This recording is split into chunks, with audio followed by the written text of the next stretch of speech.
وَلْتَكُنْ مِنْكُمْ أُمَّةٌ يَدْعُونَ إِلَى الْخَيْرِ وَيَأْمُرُونَ بِالْمَعْرُوفِ وَيَنْهَوْنَ عَنِ الْمُنكَرِ وَأُولَئِكَ هُمُ الْمُفْلِحُونَ. نحمده ونستعينه ونستغفره ونعوذ بالله من شرور أنفسنا ومن سيئات أعمالنا من يهده الله فلا مضل له ومن يضلل فلا هادي له وأشهد أن لا إله إلا الله وحده لا شريك له وأشهد أن محمدا عبده ورسوله. أما بعد فإن خير الحديث كتاب الله وخير الهدي هدي محمد صلى الله عليه وسلم وشر الأمور محدثاتها وكل محدثة بدعة وكل بدعة ضلالة وكل ضلالة في النار. فقد قال الله تبارك وتعالى في محكم تنزيله بعد أعوذ بالله السميع العليم من الشيطان الرجيم بسم الله الرحمن الرحيم وَلَقَدْ خَلَقْنَا الْإِنسَانَ وَنَعْلَمُ مَا تُوَسْوِسُ بِهِ نَفْسُهُ وَنَحْنُ أَقْرَبُ إِلَيْهِ مِنْ حَبْلِ الْوَرِيدِ إِذْ يَتَلَقَّى الْمُتَلَقِّيَانِ عَنِ الْيَمِينِ وَعَنِ الشِّمَالِ قَعِيدٌ مَا يَلْفِظُ مِنْ قَوْلٍ إِلَّا لَدَيْهِ رَقِيبٌ عَتِيدٌ وَجَاءَتْ سَكْرَةُ الْمَوْتِ بِالْحَقِّ ذَلِكَ مَا كُنْتَ مِنْهُ تَحِيدُ وَنُفِخَ فِي الصُّورِ ذَلِكَ يَوْمُ الْوَعِيدِ وَجَاءَتْ كُلُّ نَفْسٍ مَعَهَا سَائِقٌ وَشَهِيدٌ لقد كنت في غفلة من هذا فكشفنا عنك غطاءك فبصرك اليوم حديد وقال قرينه هذا ما لدي عتيد ألقيا في جهنم كل كفار عنيد مناع للخير معتد مريب الذي جعل مع الله إلها آخر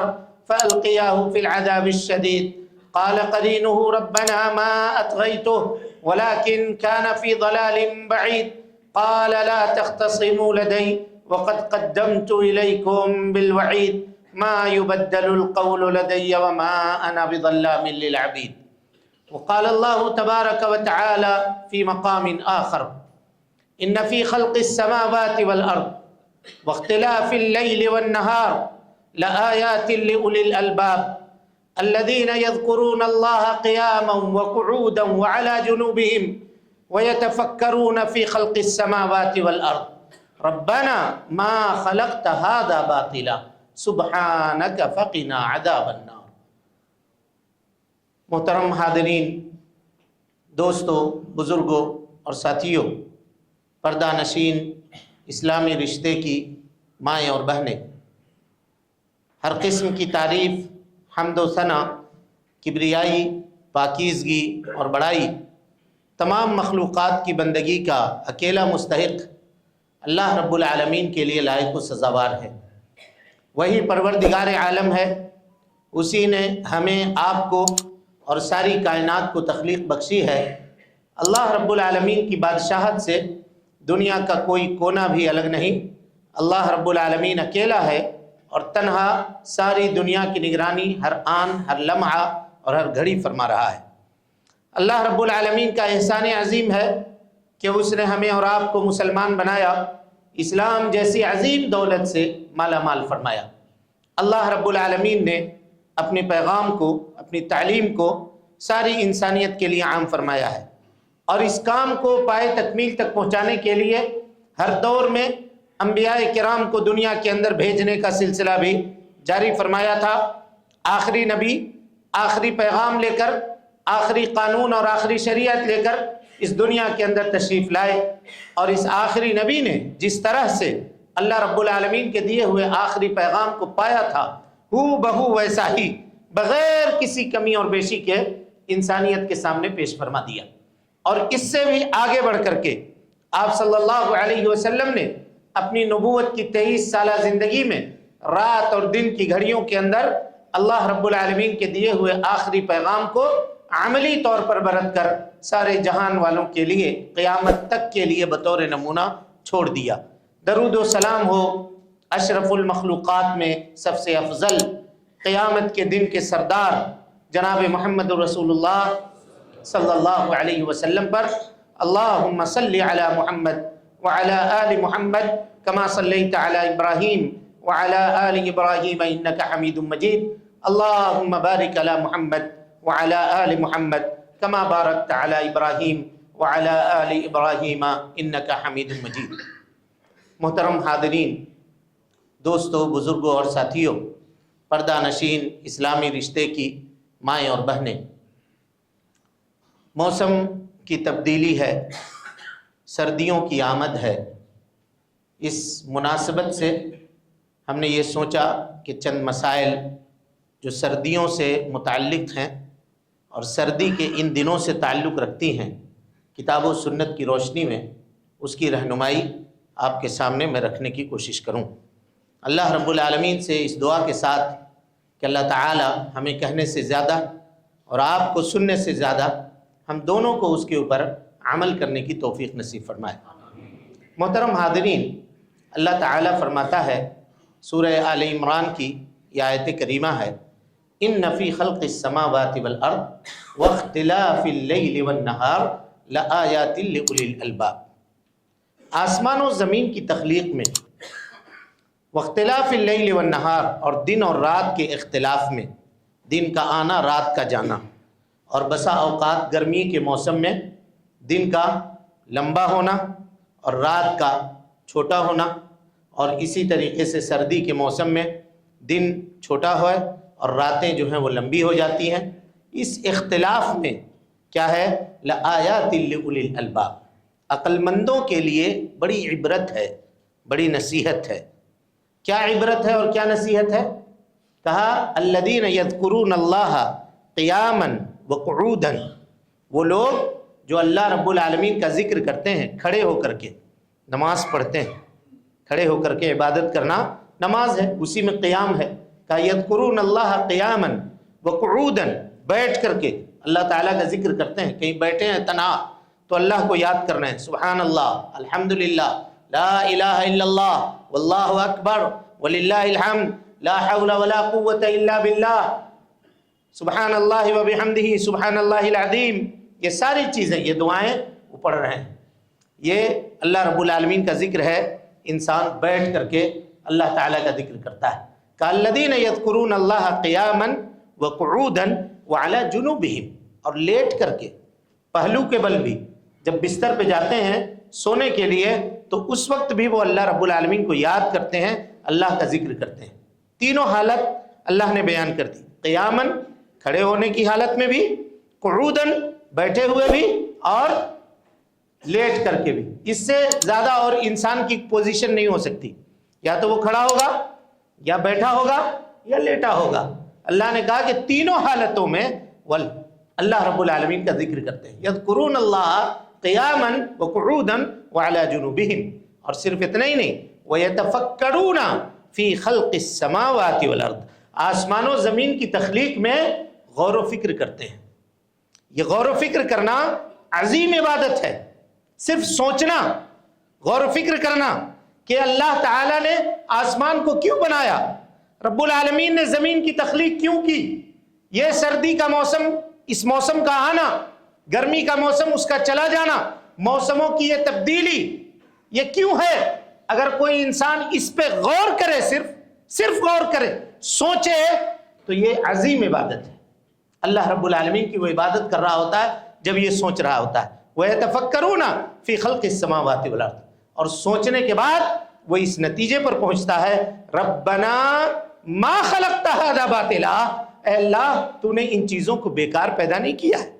ظاہر ہے کوئی ضرور مقصد ہوگا، اللہ رب العالمین نے اس کسی بھی چیز کو، أَفَحَسِبْتُمْ أَنَّمَا خَلَقْنَاكُمْ عَبَثًا، کیا ہم نے تمہیں بیکار پیدا کیا ہے؟ تو وہ جواب دیتا ہے کس بات کا؟ ربنا ما خلقت هذا باطلا، اے اللہ رب العالمین تو نے ان چیزوں کو بیکار پیدا نہیں کیا ہے۔ سبحانک، پاک ہے تو، فقینا عذاب النار، اے اللہ مجھ کو جہنم سے بچا لے، اے اللہ مجھ کو جہنم سے بچا لے۔ اب اس آیت کے سیاق پر غور کیجئے ذرا۔ بات آئی آسمان کی تخلیق کی، زمین کی تخلیق کی، ذکر کرنے کی، کھڑے ہو کر کے بیٹھ کر کے، لیٹ کر کے، اور آسمان و زمین کے بناوٹ پہ غور کرنے کی بات آئی۔ پھر بات آ رہی ہے کہ اللہ جہنم کی آگ سے بچا لے۔ ان کا کنیکشن اس سے کیا ہے؟ کیا کنیکشن ہے؟ آیت کو کیوں ختم کیا فقنا عذاب النار کے اوپر؟ جہنم کا معاملہ کہاں سے آیا یہاں؟ یہ معاملہ ایسے آیا کہ اسلام کے اندر موسم کا دو کنسپٹ ہے۔ بچوں سے اگر آپ پوچھیے گا یا ہم سے یا کسی اور سے کتنے موسم ہوتے ہیں، وہ کہے گا 4 موسم۔ کون کون؟ گرمی، سردی، اور اسی طرح سے موسم بہار اور بارش کا موسم، یہی نا 4 موسم۔ لیکن اسلام کے اندر جو موسم کا کنسپٹ ہے وہ 2 ہی ہے، یا تو سردی یا گرمی۔ اللہ کے نبی صلی اللہ علیہ وسلم نے فرمایا کہ دنیا کے اندر جو گرمی ہے، ان شدت الحر من فیہ جہنم، یہ جہنم کی سانس ہے جو جہنم سانس چھوڑتی ہے، اور سردی کا جو موسم آتا ہے یہ بھی جہنم کے سانس سے ہے۔ یعنی دونوں طرح کی گرمیاں، گرمی اور سردی، ان دونوں کا عذاب کہاں ہے؟ جہنم میں موجود ہے۔ تو انسان جب یہ غور کرتا ہے کہ ابھی گرمی ہے، رات جو ہے چھوٹی ہو گئی، اب سردی آ گئی، رات لمبی ہو گئی، اس کا آنا جانا یوں ہی تو نہیں ہے۔ کہتا ربنا ما خلقت ھذا باطلا، موسموں کی یہ تبدیلی یہ جہنم کے اثرات سے ہے۔ تو کہتا ہے اے اللہ فقنا عذاب النار، مجھ کو کیا کر؟ جہنم سے بچا لے۔ اٹھائیے اس حدیث کو۔ پیارے مصطفیٰ صلی اللہ علیہ وسلم نے کہا کہ جو آدمی 3 مرتبہ کہے دن میں اللہم اجرنا من النار، اللہم اجرنا من النار، اللہم اجرنا من النار، جہنم اللہ سے سفارش کرتی ہے اللہ تیرا یہ بندہ 3 مرتبہ پناہ مانگا ہے، اس کو تو جہنم میں مت داخل کرنا۔ جہنم خود آگے بڑھ کے اللہ سے یہ گزارش کرتی ہے فلاں ابن فلاں یہ مجھ سے ڈر رہا ہے، رب العالمین پناہ مانگتا ہے تیری، اس کو اے اللہ تو جہنم میں مت داخل کر۔ اور جب انسان کہتا ہے اللہم انی اسألک الجنہ، اے اللہ میں تجھ سے جنت کا سوال کرتا ہوں، اللہم انی اسألک الجنہ، اللہم انی اسألک الجنہ، جنت اللہ تعالیٰ سے کہتی ہے اے اللہ فلاں ابن فلاں تیرا بندہ مجھے چاہتا ہے، جنت میں داخل ہونا چاہتا ہے، اللہ تو اس کو اپنے فضل سے، اپنے کرم سے تو اس کو جنت میں داخل کر دے۔ دیکھا آپ نے، یہ ہے اس پوری آیت کا سیاق اور اس پوری آیت کا مفہوم۔ ان فی خلق السماوات والارض واختلاف اللیل والنہار لآیات لأولی الالباب الذین یذکرون اللہ قیاما وقعودا وعلی جنوبہم ویتفکرون فی خلق السماوات والارض ربنا ما خلقت ھذا باطلا سبحانک فقنا عذاب النار، سبحانک فقنا عذاب النار۔ میرے بھائیو، سائنس کوئی بھی توجیہ بیان کرے گرمی کی یا سردی کی، اللہ کے نبی صلی اللہ علیہ وسلم نے جو بیان کر دیا وہی معاملہ ہے۔ ان کا کنیکشن کس سے ہے؟ جہنم سے ہے۔ جہنم کے نے اللہ رب العالمین سے شکایت کی کہ اللہ میرے بعض حصے نے میرے بعض حصے کو کھا لیا ہے، یعنی جہنم میں گرمی اتنی بڑھ گئی ہے کہ اب میرا جو سردی کا حصہ ہے وہ اب کم پڑ رہا ہے۔ تو اللہ کہتا ہے ایک سانس لو، پھر تو ایک سانس وہ جب لیتی ہے تو ظاہر ہے جب سانس لے گی تو سانس چھوڑے گی۔ دنیا کے اندر جو سخت گرمی اور لو اور تپا دینے والا جو موسم آتا ہے یہ جہنم کی وجہ سے ہوتا ہے۔ اور پھر اس کے بعد جب سردی کا معاملہ بڑھ جاتا ہے تو پھر اللہ تعالیٰ اس کو حکم دیتا ہے کہ ایک سانس اب تو ٹھنڈی لے لے۔ تو جب وہ ٹھنڈی سانس لیتی ہے تو وہ اشد ما تجدونہ من زمہریر، ہڈیوں کو گلا دینے والی سردی اور ہڈیوں کو توڑ دینے والی سردی اور ہوائیں جو چلتی ہیں یہ سب جہنم کے سانس لینے کی وجہ سے ہے۔ جب انسان ان کے اوپر غور و فکر کرتا ہے تو اللہ رب العالمین سے وہ جہنم سے پناہ مانگتا ہے اور جنت طلب کرتا ہے کہ اللہ رب العالمین تو ہمیں جنت میں داخل کر دے، جہنم سے بچا لے۔ یہ ان موسموں سے نصیحت اور عبرت ہمیں اور آپ کو حاصل کرنی چاہیے۔ تو سب سے پہلی چیز ان چیزوں کے اوپر غور و فکر کر کے ہم کو استغفار کرنا چاہیے، اپنے گناہوں سے معافی مانگنی چاہیے، اور اسی طریقے سے اللہ رب العالمین سے جنت کا سوال کرنا چاہیے۔ یہ سردی کے آنے میں یا گرمی کے آنے میں سب سے پہلا کام جو ہو وہ یہ ہو۔ اب اس کے بعد دوسری چیز دیکھیے، اگر سردی آتی ہے تو اس میں کیا کرنا ہے؟ راتیں اس کی لمبی ہوتی ہیں اور دن اس کا کیا ہو جاتا ہے؟ چھوٹا ہو جاتا ہے۔ یہ بہترین وقت ہے۔ اگر کسی کے روزے چھوٹے ہوئے ہیں اور اس نے روزہ رکھا نہیں ہے کسی عذر کی وجہ سے، بیماری کی وجہ سے، سفر کی وجہ سے، رمضان کے روزے اس کے چھوٹے ہوئے ہیں، تو یہ بہترین وقت ہے کہ وہ اپنے روزوں کی قضا کر لے، کیونکہ دن چھوٹا ہے۔ دن کیا ہے؟ چھوٹا ہے۔ پیاس کی شدت اتنی نہیں لگے گی جتنی گرمی میں ہوتی ہے، بھوک اس قدر نہیں لگے گی جس قدر آدمی دن کے لمبا ہونے میں روزے سے پریشان ہوتا ہے۔ اور رات کو اٹھ کر کے تہجد کی نماز پڑھیں، جتنا ہی صحیح ہو، 2 رکعت ہی صحیح ہو، کوئی ضروری نہیں ہے کہ آپ 8 پڑھیں۔ صلاۃ اللیل مثنی 2 رکعت بھی اگر کوئی آدمی پڑھتا ہے تو تہجد کا ثواب اسے ملے گا، وہ اٹھ کر کے پڑھے۔ صحیح حدیث ہے، فرمایا اللہ کے نبی جناب محمد رسول اللہ صلی اللہ علیہ وسلم نے، سخت سردی کی رات ہے، اللہ اکبر، سخت سردی کی رات ہے، ایک آدمی ٹھٹھرتی ہوئی رات میں اپنے گرم بستر کو ہٹاتا ہے، کمبل اور رضائی کو اپنے سے الگ کرتا ہے، کھڑا ہو جاتا ہے، وضو کرتا ہے اور اللہ کے سامنے آ کر کے نمازیں ادا کرتا ہے، تو اللہ تعالیٰ اس کو دیکھ کر کے ہنستا ہے۔ یضحک ربنا۔ ہم دنیا میں افسر کو خوش کرنے کے لیے کیا نہیں کرتے ہیں، اپنے مالک کو خوش کرنے کے لیے کیا نہیں کرتے ہیں، اپنے دوست کو خوش کرنے کے لیے کیا نہیں کرتے ہیں، بیویاں اپنے شوہر کو منانے کے لیے کیا نہیں کرتی ہیں، اور شوہر اپنے بیوی کو راضی کرنے کے لیے کیا نہیں کرتے ہیں۔ اللہ کو راضی کرنے کے لیے کیا یہ ہم کام نہیں کر سکتے کہ اللہ ہمیں دیکھ کر خوش ہو، اس حال میں ہمیں دیکھے کہ اسے خوشی محسوس ہو کہ 2 رکعت ہی صحیح اٹھ کر کے آدمی فجر سے پہلے اللہ رب العالمین کے سامنے کھڑے ہو جائے۔ لمبی قرات نہیں آتی ہے، جو یاد ہے قرآن مجید کی آیت اس کو پڑھ لے، سجدے کر لے، اللہ سے دعائیں مانگ لے، اس کی اس کیفیت کو دیکھ کر کے اللہ رب العالمین کیا ہوتا ہے؟ خوش ہوتا ہے، اور اللہ تعالیٰ کہتا ہے کہ میں اپنے اس بندے کو جنت دے کے چھوڑوں گا، اپنے اس بندے کو میں جنت دے کر کے چھوڑوں گا۔ یہ جنت کے بٹنے کا وقت ہے۔ اٹھیے بستروں سے، لمبی راتوں کا فائدہ اٹھائیے اور اٹھ کر کے اللہ رب العالمین کے سامنے کھڑے ہوئیے، اللہ تعالیٰ سے معافی مانگیے، تہجد کی نمازیں ادا کیجیے۔ یہ بہترین وقت ہے کہ انسان اس سے فائدہ اٹھائے۔ اسی طرح سے سردیوں کے اندر کیے جانے والے اعمال میں سے ایک عمل دیکھیے، سلف صالحین حدیثوں سے کس طرح سے موتی نکالتے ہیں۔ کہتے ہیں کہ لوگوں جب سردی کا موسم آئے نا تو کوشش کرو کہ مغرب کے بعد کسی مریض کی عیادت کرو۔ اللہ اکبر، کہا مغرب کے بعد کسی مریض کی عیادت کرو۔ کہا کیوں؟ کہا رات لمبی ہے، پیارے مصطفیٰ صلی اللہ علیہ وسلم نے فرمایا ہے کہ جو شام کو کسی مریض کی عیادت کے لیے جاتا ہے، صبح ہونے تک 70,000 فرشتے اس کے لیے مغفرت کی دعائیں کرتے ہیں۔ دعا کی پیریڈ لمبی ہو جائے گی، تم کو فائدہ زیادہ مل جائے گا، اسی لیے مغرب کے بعد کیا کرو؟ جا کر کے کسی مریض کی عیادت کر لو۔ کرنے کے کاموں میں سے، سردی میں کیے جانے والے کاموں میں سے ایک کام یہ بھی ہے کہ مغرب کی نماز پڑھ کے اگر کوئی دوست ہے، کوئی آپ کے احباب ہیں، کوئی رشتہ دار ہیں، کوئی پاس پڑوس میں ہیں، بیمار ہیں، ان کی عیادت کے لیے چلے جائیے، خبر خیریت ان کی دریافت کیجیے، اللہ سے ثواب کی امید رکھیے۔ صبح ہونے تک، چاہے رات جتنی لمبی ہو، صبح ہونے تک 70,000 فرشتے آپ کے لیے مغفرت کی دعا کر رہے ہیں۔ یہ چیز گرمی میں حاصل نہیں ہوگی۔ پھر گرمی میں کہتے ہیں کہ دن میں کرو تاکہ وہاں دن لمبی ہے یا لمبا دن ہوتا ہے تو دن بھر تم کو فرشتوں کی دعا وہاں لمبے مدت تک، لمبی پیریڈ تک تم کو وہ حاصل ہو سکے۔ اللہ اکبر۔ اسی طرح سے کہتے ہیں کہ سردی کے ان دنوں میں انسان کو چاہیے کہ وہ صدقہ و خیرات کرے۔ کیسے صدقہ و خیرات کرے؟ کہا کہ دیکھے سڑکوں کے اوپر، باہر فٹ پاتھ پہ سونے والے لوگوں کو دیکھے۔ اللہ نے ہمیں گھر دیا ہے، ہمیں چھت دی ہے، سونے کے لیے سکون اور راحت اور اطمینان کی بستر دی ہے۔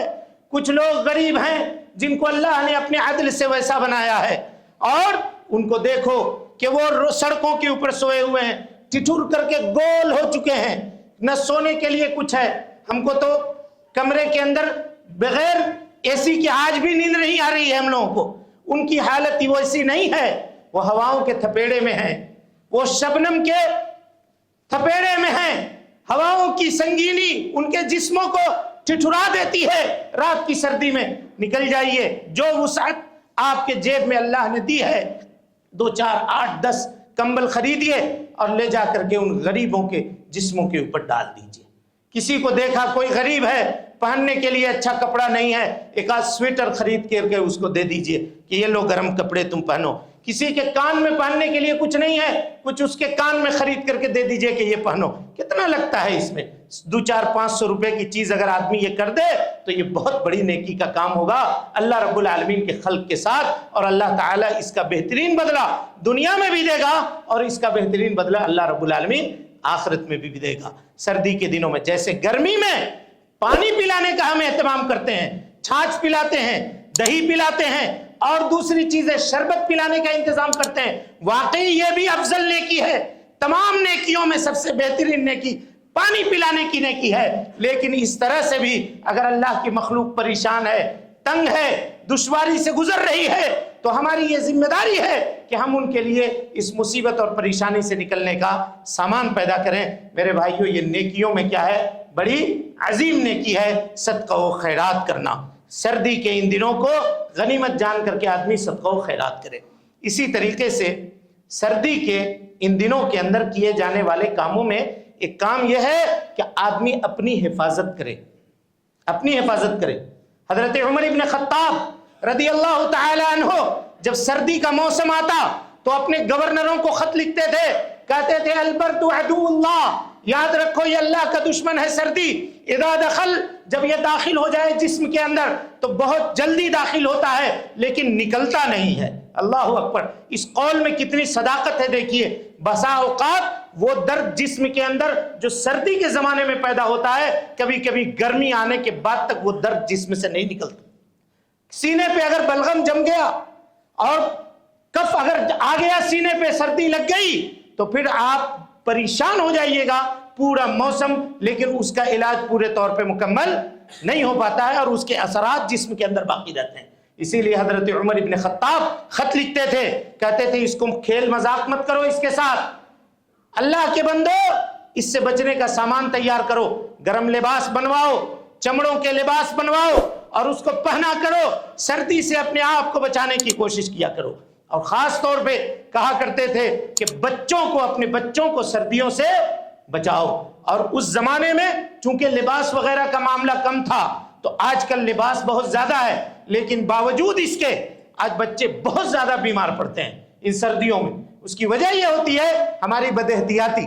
سردی کا موسم ہے، موسم تبدیل ہو رہا ہے، ڈاکٹر منع کرتے ہیں کہ اس میں احتیاط کرنے کی ضرورت ہے، اور ہم ایسے وقت میں بھی کیا کرتے ہیں؟ ان کو آئس کریم کھلاتے ہیں، ایسے وقت میں بھی ان کو کولڈ ڈرنک پلاتے ہیں اور دوسری چیزیں پلاتے ہیں۔ نتیجہ یہ ہوتا ہے کہ بار بار ہم ڈاکٹروں کے پاس دوڑتے ہیں اور علاج و معالجہ کا جو خرچ آتا ہے وہ تو الگ ہے، اور جو تکلیف اور پریشانی ان کو جھیلنی پڑتی ہے وہ الگ ہے۔ لہذا انسان کیا کرے؟ ان چیزوں کی احتیاط کرے۔ آپ جس شریعت کے ماننے والے ہیں اس شریعت کے اندر یہ احکامات موجود ہیں، اللہ رب العالمین نے یہ چیزیں رکھی ہیں۔ اس شریعت، دین آپ کا کتنا کامل ہے اور کتنا مکمل ہے اس کا آپ اندازہ لگا سکتے ہیں۔ یہ جانے والے اعمال میں سے ایک عمل یہ بھی ہے کہ آدمی اپنے موزے کے اوپر مسح کر سکتا ہے، موزے کے اوپر مسح کر سکتا ہے۔ اور موزے کے اوپر مسح کیسے کرے گا؟ کچھ لوگ کہتے ہیں کہ صرف چمڑے کے موزے پر مسح کرے گا، یہ جو موزہ ہم لوگ پہنتے ہیں کپڑے کا اس کے اوپر مسح نہیں کرے گا۔ اللہ کے نبی صلی اللہ علیہ وسلم کے 9 صحابی سے روایت مروی ہے کہ آپ نے اس طرح کے کپڑے کے موزے کے اوپر بھی مسح کیا ہے۔ اور اگر آدمی مقیم ہے یعنی اپنے گھر میں ہے، یہاں رہ رہا ہے، جس گاؤں میں وہ رہتا ہے اسی جگہ پہ رہ رہا ہے، تو ایک دن ایک رات یہ موزے کے اوپر مسح کر سکتا ہے۔ اب وہ پیریڈ مدت کیسے شروع ہوگی؟ مثال کے طور پہ صبح آپ نے غسل کی، گھر سے نکلنے کے وقت، ایک مثال دے رہا ہوں، گھر سے نکلنے کے لیے آپ نے غسل کیا، دکان جا رہے ہیں یا کہیں جا رہے ہیں، وضو کر کے موزہ آپ نے پہن لیا۔ اب ظہر کا وقت آیا، ظہر کے وقت میں آپ نے وضو کی اور کیا کیا؟ موزے کے اوپر مسح کیا۔ تو اب یہ مدت آپ کی یہاں سے شروع ہوئی، مدت صبح سے شروع نہیں ہوئی، 9 بجے جو غسل کیا تھا، پہنا تھا، اس وقت سے شروع نہیں ہوئی۔ 24 گھنٹے کا شمار جب آپ نے پہلی مرتبہ موزے کے اوپر مسح کیا ہے اس وقت سے شروع ہوگا۔ یعنی اگر ظہر سے آپ نے شروع کیا ہے تو کل ظہر کے نماز تک آپ موزے کے اوپر کیا کر سکتے ہیں؟ مسح کر سکتے ہیں۔ ایک دن ایک رات اگر آپ مقیم ہیں تو، مقیم مانے اپنے گاؤں میں اپنے گھر میں موجود ہے تو، چاہے موزہ پہنے ہوئے ہیں، پہن کر کے سو گئے، اٹھ گئے، کوئی بھی معاملہ ہوا، الا یہ کہ جنابت لاحق ہو جائے تو ایسی صورت میں غسل کرنے کے لیے موزہ اتارنا پڑے گا. لیکن اگر حدث اصغر ہے, وضو ٹوٹا ہے, تو چاہے 10 مرتبہ وضو بنانے کی ضرورت کیوں نہ پڑے, آپ صرف اپنے جسم کو دھو لیتے ہیں جو دھونے کے اعضاء ہیں, اور اس کے بعد موزے کے اوپر کیا کرنا ہے, ہاتھ گیلا کر کے اور موزے کے پیٹھ کے اوپر, پاؤں کے اوپر اس طرح سے مسح کر لینی ہے.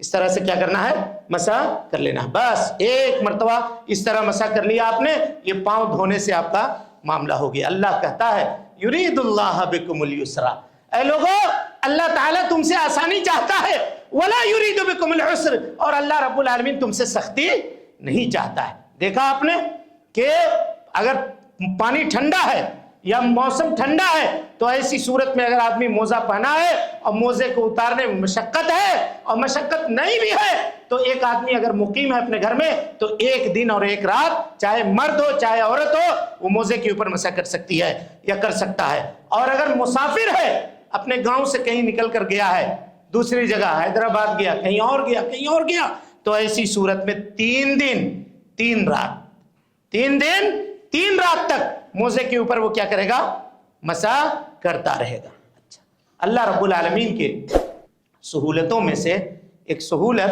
اور بڑی عظیم سہولت ہے ٹھنڈی کے ان دنوں کے اندر, اور وہ سہولت کیا ہے, وہ سہولت ہے تیمم کی سہولت. کس کی سہولت, تیمم کی سہولت. لیکن یہ تیمم کا جو معاملہ ہے نا, اس کے ساتھ لوگوں نے ذرا دوسرا برتاؤ کیا ہے. اس میں ہم افراط اور تفریط کے شکار ہیں. بسا اوقات ہوتا یہ ہے کہ آدمی کو تیمم کی ضرورت ہے, لیکن اس کو کہتے ہیں کہ تم کو نہیں تیمم نہیں کرنا, تم غسل کرو, تم وضو کرو. اور ایک آدمی جس کو ضرورت نہیں ہے تو اس کو کہا جاتا ہے کہ نہیں تم تیمم کر سکتے ہو, اس لیے کہ اس مسئلے میں علم لوگوں کے پاس نہیں ہے. ذرا مسئلے کی وضاحت سمجھ جائیے کہ تیمم کن صورتوں میں کر سکتے ہیں اور کیسے کرنا ہے اور کن صورتوں میں کرنا ہے. ذرا سا ہم اس کو تفصیل سے آپ کے سامنے جلدی سے بیان کر کے دیگر مسائل کا ذکر آپ کے سامنے کریں گے. تیمم یہ اس امت کی خصوصیت ہے, اس امت کی خصوصیت ہے. دوسرے کسی بھی امت کو اللہ رب العالمین نے تیمم جیسی نعمت سے نہیں نوازا ہے. واقعہ یہ ہے, کہا کہ اللہ کے نبی صلی اللہ علیہ وسلم اپنے صحابہ کے ساتھ سفر میں تھے, اور سفر سے جب واپس لوٹ رہے تھے تو ام المومنین حضرت عائشہ صدیقہ رضی اللہ عنہ اپنی بہن حضرت اسما سے ایک ہار لے کر کے آئی تھی. اب وہ ہار کیا ہو گیا, کھو گیا. ایک ہار تو کھویا تھا واقعی افک میں, یہ دوسرا واقعہ ہے. کہا وہ ہار کھو گیا. اب ام المومنین اس ہار کو تلاشنے کی وجہ سے نبی صلی اللہ علیہ وسلم نے اس قافلے کو روک دیا. کہا رک جاؤ, اب صبح دیکھیں گے وہ ہار مل جائے, اس کو لے کر کے پھر ہم لوگ سفر کریں گے. اب لوگوں کے پاس پانی نہیں تھا. اب کچھ لوگوں کو غسل کی حاجت ہو گئی اور کچھ لوگوں کو وضو کی حاجت ہو گئی. ظاہر ہے رات کو لوگ سوئیں گے تو صبح اٹھ کر کے وضو کرنا ہی ہے فجر کی نماز کے لیے. اب لوگوں کے پاس پانی نہیں ہے. لوگ آئے حضرت ابوبکر صدیق رضی اللہ تعالیٰ عنہ کے پاس اور کہا کہ آپ کی بچی نے ہم سب کو مصیبت میں ڈلوا دیا, ہار غائب کر دیا اس نے, نتیجے میں اللہ کے نبی صلی اللہ علیہ وسلم نے رکنے کا ہم کو حکم دے دیا. اب جب ابوبکر صدیق رضی اللہ تعالیٰ عنہ نے یہ سنا تو فوراً بیٹی کے پاس آئے. خیمے میں اللہ کے نبی صلی اللہ علیہ وسلم آپ کے گود میں سر رکھ کر کے سو رہے تھے, ام المومنین کے نیند سے تھے, اور بیٹھی ہوئی تھی ام المومنین. حضرت ابوبکر صدیق رضی اللہ تعالیٰ عنہ نے ڈانٹنا شروع کیا. یہ کیا کیا تم نے, کیوں ایسا کرتی ہو, تمہارے وجہ سے سارے مسلمانوں کو تکلیف ہو رہی ہے. ام المومنین کہتے ہیں کہ صرف ڈانٹ نہیں رہے تھے بلکہ وہ غم زنی مجھ کو اپنے انگلی سے کچوکا لگا رہے تھے, اور فاوجعنی, یہاں تک کہ میرے والد نے مجھے تکلیف میں ڈال دیا, لیکن میں حرکت نہیں کر سکتی تھی. لمکانت رسول اللہ صلی اللہ علیہ وسلم, کہیں اللہ کے نبی صلی اللہ علیہ وسلم کی آنکھ نہ کھل جائے میری حرکت کرنے کی وجہ سے. کہا جو کچھ کہنا تھا سنانا تھا ابوبکر سنا لیے اور سنا کر کے چلے گئے. کہہ کر کے میرے ابا وہاں سے چلے گئے. اتنے میں تھوڑی دیر کے بعد تیمم کی آیت نازل ہوئی. وَإِن كُنتُم مَرْضَىٰ أَوْ عَلَىٰ سَفَرٍ, اگر تم مریض ہو یا سفر میں ہو, او جاء احد منکم من الغائط, یا تم میں سے کسی آدمی کو قضاء حاجت کی ضرورت پڑ جائے, فلم تجدوا ماء, پانی نہ پاؤ, فتیمموا صعیدا طیبا, سعید پاک مٹی لے لو اس سے تیمم کر لو, فامسحوا بوجوہکم وایدیکم, اپنے چہرے کو اور اپنے ہاتھوں کو اس مٹی سے پونچھ لو, یہی تمہارے وضو کے لیے بھی کافی ہے, یہی تمہارے غسل کے لیے بھی کافی ہے. جب اس آیت کو سنا تو حضرت اسید ابن حضیر رضی اللہ تعالیٰ عنہ نے کہا کہ ابو بکر آپ کا خاندان بڑا بابرکت ہے، یہ پہلی برکت نہیں ہے آپ کے خاندان کی، یہ کتنی بڑی آسانی تھی جو اللہ رب العالمین نے حضرت ابو بکر صدیق رضی اللہ تعالی عنہ کی صاحبزادی ام المومنین حضرت عائشہ صدیقہ رضی اللہ تعالی عنہا کی اس معاملے کے اوپر نازل فرمایا۔ اب دیکھیے تیمم یہ غسل کا بھی بدل ہے اور تیمم وضو کا بھی بدل ہے، غسل کا بھی بدل ہے، وضو کا بھی بدل ہے۔ کیا غسل کا تیمم الگ ہے یا وضو کا تیمم الگ ہے؟ ایسا نہیں ہے، ایسا نہیں ہے۔ حدیث سنیے، حضرت عمر ابن خطاب رضی اللہ عنہ اور ایک صحابی تھے حضرت عمار ابن یاسر، یہ دونوں سفر پہ گئے، سفر پہ دونوں کو جو ہے غسل کی حاجت آ گئی، دونوں صحابی کو۔ حضرت عمر کہتے ہیں کہ میں نے نماز نہیں پڑھی چونکہ پانی موجود نہیں تھا، پانی جب آگے ملا تب نماز انہوں نے ادا کی، لیکن انہوں نے کیا کیا، عمار ابن یاسر نے اپنے پورے جسم کے اوپر مٹی مل لیا، پورے جسم کے اوپر، اور نماز ادا کر لی۔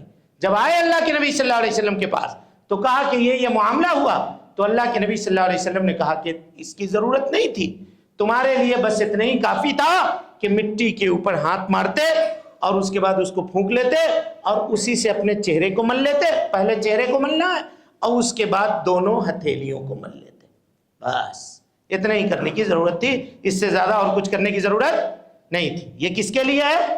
غسل کے لیے، یعنی غسل کہا السعید الطیب، پاک مٹی، وضوء المسلم، ایک مسلمان کے وضو کا کے لیے کافی ہے۔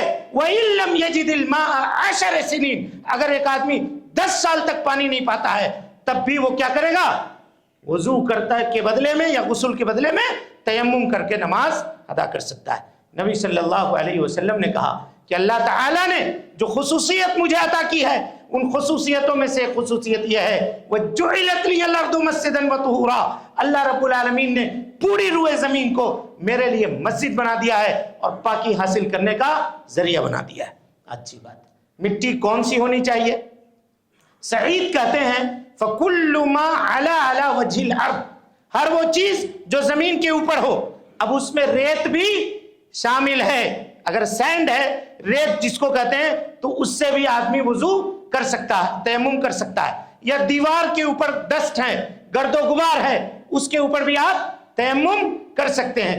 اللہ کے نبی جناب محمد رسول اللہ صلی اللہ علیہ وسلم قضاء حاجت سے فارغ ہوئے، استنجا وغیرہ کر کے نکل رہے تھے، ایک صحابی کا ادھر سے گزر ہوا، صحابی نے کہا السلام علیکہ یا رسول اللہ، اے اللہ کے نبی آپ کے اوپر سلامتی ہو، سلام کہا، نبی صلی اللہ علیہ وسلم نے جواب نہیں دیا، اور آپ صحابی آگے بڑھ گئے، نبی صلی اللہ علیہ وسلم تیزی سے ایک دیوار کی طرف بڑھے اور آپ نے تیمم کیا، اور تیمم کرنے کے بعد وعلیکم السلام جواب دیا، صحابی کا جواب دیا، اور کہا کہ مجھے یہ پسند ہے کہ میں اللہ رب العالمین کا نام جب لوں تو میں طہارت سے ہوں، میں طہارت سے ہوں۔ اس سے کوئی آدمی یہ نہ سمجھے کہ نہیں بغیر طہارت کے اللہ اکبر کہنا یہ درست نہیں ہے، نہیں کہہ سکتا ہے آدمی، بالکل کہہ سکتا ہے، لیکن عظیمت یہ ہے، افضل یہ ہے، بہتر یہ ہے کہ آدمی جب اللہ کا ذکر کرے تو وہ باوضو ہو، اللہ کا ذکر جب کرے تو وہ باوضو ہے، لیکن اگر رخصت کی بات ہے تو وہ کام وہ کر سکتا ہے۔ لیکن یہاں دیکھیے ایک معاملہ یہ ہوتا ہے کہ کیا جب کبھی بھی موسم ٹھنڈا ہو، سہولت ہے ہمارے پاس، سب کچھ ہے، کیا ہم تیمم کر سکتے ہیں؟ ہرگز نہیں، خاص طور پہ عورتوں کے معاملے میں یہ چیزیں ہوتی ہیں، ہم تیمم کر لیں گے، بال نہیں سوکھتا ہے یا کوئی اور معاملے ہیں ہم تیمم کر، نہیں، گھر میں پانی گرم کرنے کا سامان موجود ہے اور ساری چیزیں موجود ہیں، تو ایسی صورت میں چاہیے کہ پانی گرم کیا جائے اور گرم کر کے کیا کیا جائے، اب وضو کی جائے، یا غسل کی حاجت یا ضرورت ہے تو غسل کیا جائے۔ اگر آدمی اس میں کوتاہی کرتا ہے اور تیمم کر لیتا ہے، جوان لوگوں کو ہم نے دیکھا خانہ کعبہ میں صرف نکلنے کے ڈر سے وہیں جیب سے مٹی نکال کر کے تیمم کر لیا اور نماز پڑھ لیا، نماز نہیں ہوگی، شریعت نے چھوٹ دی ہے، کھلواڑ نہیں ہے۔ آدمی کیا کرے، غور کیجئے، کہا یا تو تم سفر میں ہو، سفر میں آدمی عام طور پہ پانی نہیں پاتا ہے، اور آج کل تو سفر میں بھی ساری سہولتیں دستیاب ہے، ٹھیک ہے، آپ سفر میں ہیں، پانی گرم کرنے کی سہولت نہیں ہے، جس جگہ پر ہیں ٹھنڈا پانی ہے، غسل کریں گے اگر اس سے تکلیف ہو جائے گی، سردی لگ جائے گی، بیمار پڑ جائیں گے، اگر یہ خطرہ ہے تو ٹھیک ہے تیمم کر لیجئے۔ سفر کی حالت میں صحابی تھے حضرت سعد بن ابی وقاص رضی اللہ عنہ، سفر میں گئے اور جنابت لاحق ہو گئی، اور صحابہ کرام رضوان اللہ علیہ مجمعین ساتھ تھے، یہ امیر تھے۔ فجر کی نماز تیمم کر کے انہوں نے پڑھا دیا۔ صحابہ کو جب پتہ لگا تو لوگوں نے کہنا شروع کر دیا کہ آپ کو غسل کرنا چاہیے تھا، آپ نے ہم کو نماز پڑھا دی ایسے، یہ کیا کیا آپ نے، نہیں کرنا چاہیے تھا۔ دنیا بھر کی باتیں ہوئی، اللہ کے نبی صلی اللہ علیہ وسلم کے پاس پہنچے، کہا یہ بات ہے۔ آپ نے بلایا، کیا جی تم نے ایسا کیا؟ کہا ہم نے ایسا کیا، اللہ کے نبی صلی اللہ علیہ وسلم، پانی ٹھنڈا تھا، گرم کرنے کا کوئی انتظام نہیں تھا، ہم لوگ سفر میں تھے، میں اگر غسل کرتا تو بیمار پڑ جاتا۔ اور اللہ تعالیٰ قرآن مجید کے اندر کہتا ہے وَلَا تَقْتُلُوا أَنفُسَكُمْ، اپنے نفس کو قتل مت کرو۔ اس آیت کے استدلال سے، اس آیت سے استدلال کرتے ہوئے میں نے یہ کام کیا ہے۔ نبی صلی اللہ علیہ وسلم نے ان کو کچھ نہیں کہا، کچھ نہیں کہا۔ لیکن صحابی کہاں تھے؟ سفر میں تھے۔ اگر سفر میں یہ معاملہ ہو تو انسان اس طرح کر سکتا ہے کہ وہ تیمم کر سکتا ہے۔ اسی طریقے سے اگر پانی نہ پائے لیکن تو وہ کیا کرے گا؟ تیمم کرے گا۔ پانی پائے لیکن استعمال کے اوپر قادر نہیں ہے، نہیں کر سکتا ہے استعمال، تب بھی وہ کیا کرے گا؟ تیمم کرے گا۔ صحابہ کرام کے ایک دستے کو اللہ کے نبی صلی اللہ علیہ وسلم نے بھیجا تھا، کہیں سے کوئی انجانا پتھر آیا، کوئی پتھر مارا، ایک انجانا پتھر آ کر کے ایک صحابی کے سر میں لگ گیا، سر پھٹ گیا، اور سر پھٹنے کے بعد رات کو ان کو سوئے جب تو صبح ان کو غسل کی بھی حاجت آ گئی فجر سے پہلے۔ اب انہوں نے پوچھا کہ بھائی سر ہمارا پھٹا ہوا ہے، کیا کریں ہم؟ تیمم کر لیں یا وضو کریں؟ کچھ لوگوں نے کہا کہ باقی تو ٹھیک ٹھاک ہو تم، غسل کرو، غسل کی حاجت تم کو ہے، غسل کرو تم۔ انہوں نے غسل کیا، سر کھلا ہوا تھا، پانی اندر گیا، انتقال کر گئے، دنیا سے رخصت ہو گئے۔ جب صحابہ کرام لوٹ کر کے آئے اور اللہ کے نبی صلی اللہ علیہ وسلم کو یہ واقعہ بیان کیا کہ ایسا ایسا ہوا تھا، آپ نے کیا کہا؟ دیکھیے، آپ نے کہا قتلوہ قتلہم اللہ، تم لوگوں نے مار دیا اس کو، اللہ تعالیٰ تمہیں ہلاک کرے۔ کیوں نہیں پوچھا؟ جب تم کو معلوم نہیں تھا تو پوچھ کر کے عمل کیوں نہیں کیا؟ کیوں غلط فتویٰ دیا؟ آج لوگ جو جہاں چاہتا ہے، فتویٰ نہ ہوا حلوہ ہو گیا، تقسیم کر رہے ہیں، لوگ بانٹ رہے ہیں، یہ یوں میں اس میں ایسا ہوتا، ہم نہ ایسا لگتا، تم نہ ایسا کرو، یہ بتا رہے ہیں لوگ۔ کیا ہے بھائی؟ ہلاکت کی بد دعا کی ہے۔ کوئی فتویٰ دینے والا آدمی یہ اللہ رب العالمین کی جانب سے سگنیچر کر رہا ہوتا ہے، آپ کو وہ اتھارٹی ہے کہ آپ اللہ کی طرف سے سگنیچر کریں، اس کے رسول کی طرف سے سگنیچر کریں؟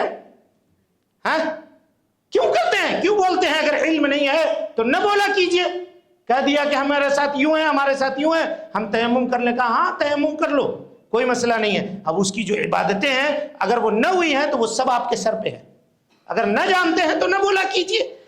بہترین علاج ہے خاموش رہنا، علم نہیں ہے تو خاموش رہیے، نہیں تو جاننے والوں سے پوچھیے، اور ان پوچھنے والوں کو بھی چاہیے کہ وہ جس سے چاہتے ہیں اس سے پوچھ لیتے ہیں۔